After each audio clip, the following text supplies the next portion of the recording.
Hi, street leaders. This video is for question 33 on ACT Reading 59F. And 33 states, lines 42 through 53 suggest that prior to A.R. Luria's research, medical researchers had thought of the brain as A, dynamic, B, unchanging, C, paradoxical, C paradoxical, or D, creative. This is a suggests that immediately tips you off. This is an inference question, so you need to understand the kind of the worldview and the attitude, the background, the context for this paragraph. And if you watched my intro video to science, you'll understand that the worldview or the background to all science passages is the same. There's been science in any field, scientific knowledge in any field goes through cycles of, like, there's times of tremendous leaps and bounds and increases in knowledge, and then when there's a new theory out, and then that theory kind of stagnates, and like the bounds of that theory and how that theory can help you understand that theory's explanatory power goes as far as it can for about a generation, and then scientific learning and growth kind of hits a wall. And then it actually takes some young new guy with a new way of looking at things to actually come up with a new theory that maybe it builds on the old one, maybe it doesn't, that goes even farther than before. And usually the truth is probably somewhere in the middle between the two theories. They're just two different ways of looking at the same elephant. But the common backstory to every ACT science passage is that the opinion of the scientific community was X. And now we found out that X is the old way and it was wrong, and now there's this new way of looking at it, and that's what we discovered. It's always about the new scientific discovery that always changes the old understanding for the new understanding, because in a science passage, the new understanding is always better. So when you...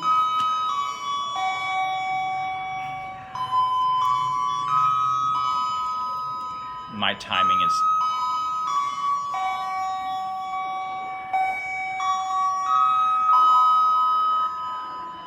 My timing is terrible. No, it's passing period here in Taiwan. All right.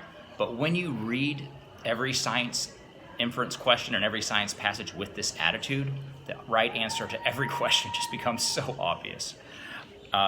So let's read the passage with this attitude in mind. That such radical adaptations could occur demanded, Luria thought, a new view of the brain. Read a better view of the brain. A sense of it not as programmed and static. A nice way of saying that is pre-programmed and unchanging. Static means not moving. But rather, and even if you don't know what programmed and static mean, but not as pre-programmed and static, and now even if you don't know that, they're now going to say the opposite, but rather as dynamic and active. You can just stop reading right there. You know the answer, okay?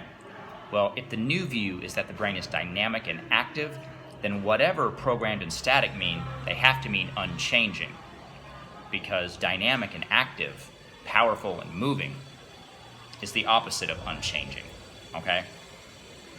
And so you can keep reading to just confuse yourself, or you can stop right there, because this is the main sentence and everything else is just supporting detail sentences. It's a paragraph. Use your reading skills.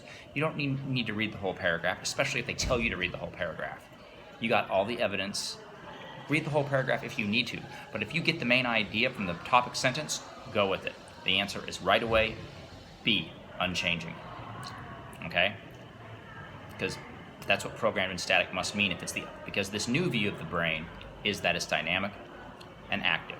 And the opposite of that is the old view, which must be unchanging. Paradoxical is one of those awesome answers that would make really sense. It's a very attractive answer on a science test, but in this case it's wrong. Creative, same thing. Dynamic, A, is the absolute wrong answer. Please don't pick that, because it directly contradicts what is said in the passage. It's a trap answer because this is a level 3 inference question, and so of course they're going to give you a wrong detail, or at least a true but maybe wrong detail. In this case, it's a wrong detail. It's an untrue, false, and incorrect detail. But a detail answer, even if it were true, one key word, like the exact word that the text uses, on a level 3 inference question should be very suspicious to you and met with suspicion, okay? Even if it were true, which it's not even making a true statement here. The text actually implies the opposite. But always be suspicious of that. Now, if this were a level 2 question, you would love A at first. It'd be your best guess until you read and thought about it. But this is a level 3, so we don't trust those direct word-for-word answers that come directly from the text, like the same exact letters on the page. Thank you for watching. I hope this made sense. Sorry about the bell.